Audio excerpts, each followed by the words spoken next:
Hello, my name's Kasha and I'm a speech and language therapist at Evelina London, Children and Young People's Speech and Language Therapy. So today we're going to be talking about using visual schedules as part of daily routines in the morning and the evening, and also sharing with you a tip of the week. Today's session is more aimed towards children in early years foundation stage and key stage 1. However, there may be sessions for other age groups coming up, so keep checking back at our page and also have a look at the videos we already have on our Facebook page. The activity today will be showing you how to use a visual schedule as part of your child's morning and evening routine. I'm going to use a paper and some pens, but if you have whiteboards and whiteboard pens at home, they can also be really helpful. If you'd like to follow along with me today, all you'll need is your paper and a nice bold marker pen. But also, as I said, if you have a whiteboard and a whiteboard pen, that can also work perfectly. So we're also going to use another visual schedule to show you and your child what we'll be doing in the video today. So you'll get a little taster before we move on to the activity. So let's get started. Okay, so here's our visual schedule for what we'll be doing today in our video. So as you can see, there's 4 sections, and we're going to start with hello, which we've already done. So I'm going to cross that off. Nice big cross through it. And next we can see we're going to be doing our tip of the week. So when our tip of the week is finished, then we'll look at our activity and then we'll say goodbye. So you can use a visual schedule like this to help your child to plan their day and show them what will be coming up. It can help them to know what to expect in their day and also involve them in the planning. So our hello is finished, and now our tip of the week is next.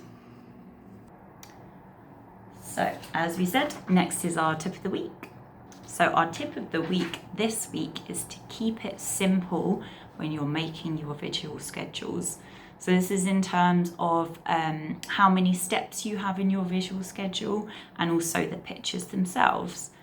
So at first, when you're introducing the idea of a visual schedule to your child, start off with only 2 or 3 steps. So keep it really simple.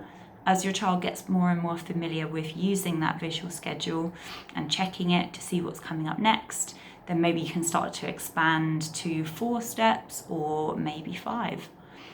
So with the pictures as well, try and keep them simple.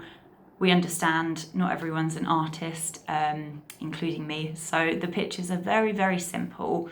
All you need to do is make sure that the picture would represent the part of the routine you're trying to show your child.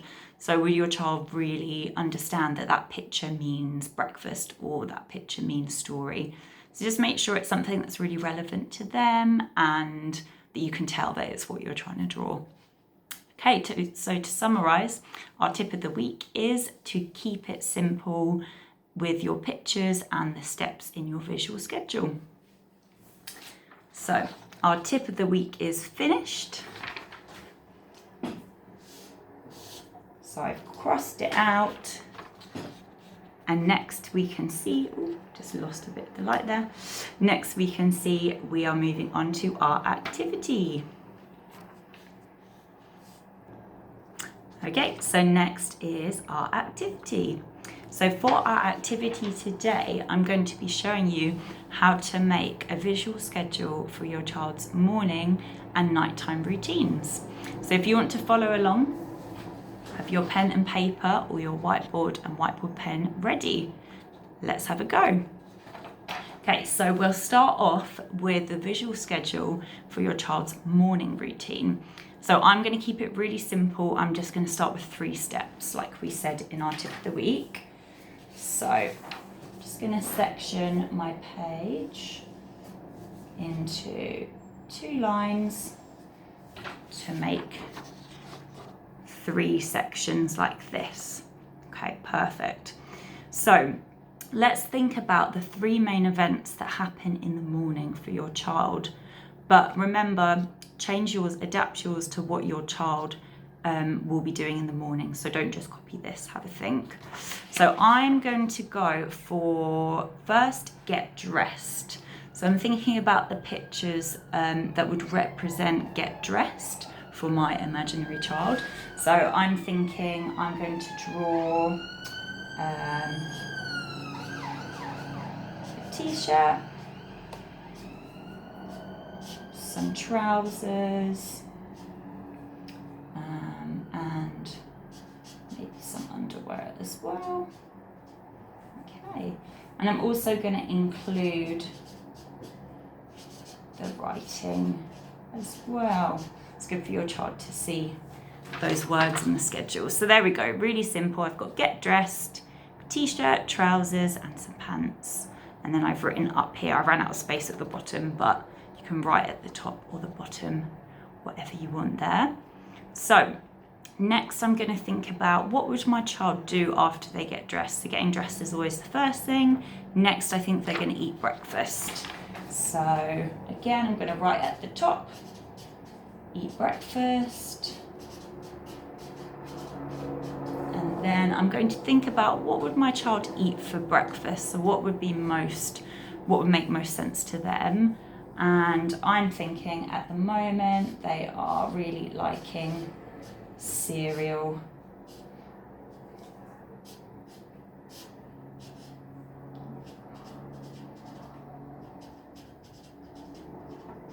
Okay, so next I've got eat breakfast, and I've put my cereal bowl and the cereal.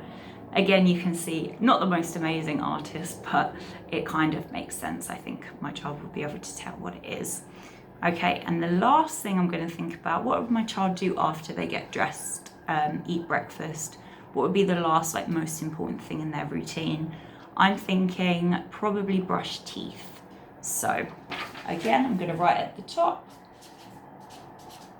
brush teeth. And then I'm going to think what would show them brush teeth.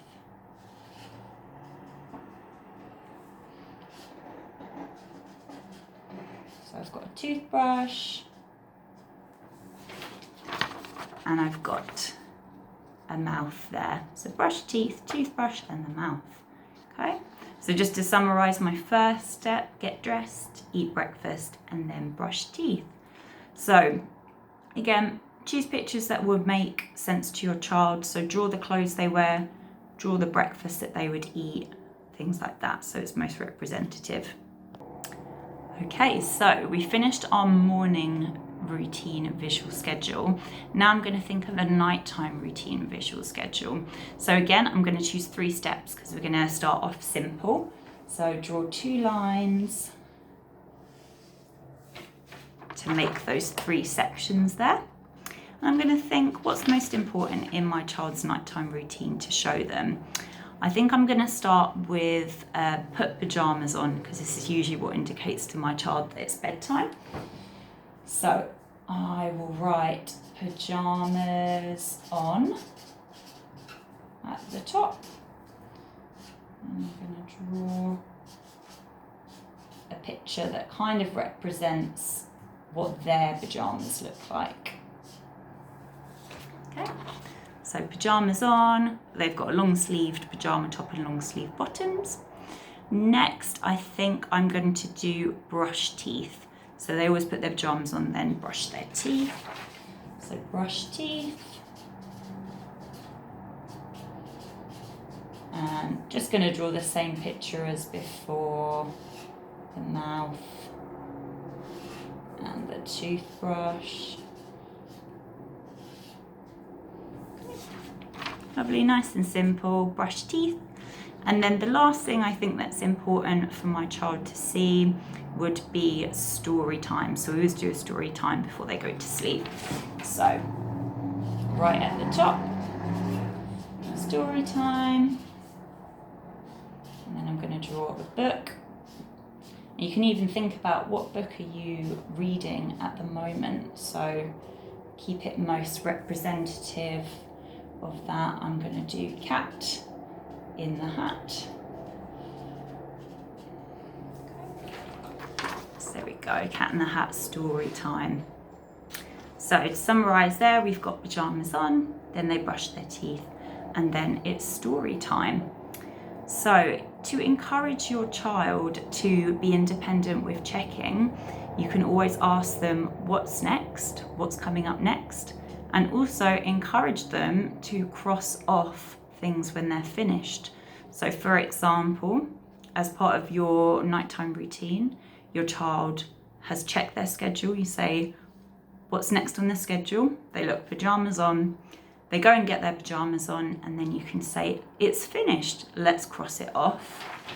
And then either you or your child, if they're able to, can cross it off, and then they know that one's finished.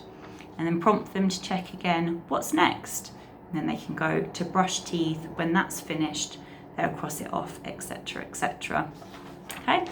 And when you feel like your child is becoming comfortable with that 3-part visual schedule, you can start to add another part. So for example, in my morning routine, I might want to add shoes on to it. For my nighttime routine, I might want to add lights off. So you see, start with the main events, and then you can just kind of expand it as your child gets more and more used to the visual schedule. Okay, so I hope you enjoyed our activity of making a morning and nighttime routine visual schedule for your child.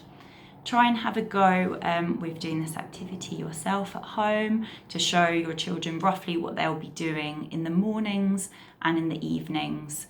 And also you can make one for the general day. Remember, it doesn't have to be too specific. It can just give them a good idea of what's coming first, next and last. And remember to prompt them and encourage them to check it independently and cross it off if they're able to. If you have any questions or queries, please have a look on the information on our website, as you might find that your questions are already answered there, especially in the advice and support section. Our website address is www.evelina.nhs.uk/community speech and language. And you can also find information and other videos on this Facebook page. Keep on checking back because we update it regularly. If you find that there isn't an answer to your question on the website or in the videos on the Facebook page, then please email us and someone will get back to you. Our email address is gst-tr.contactslt@nhs.net. So thank you so much for joining us today. We'll be posting another video next week, and feel free to re-watch this video at any time, as well as the other videos on our Facebook page. Thank you, bye.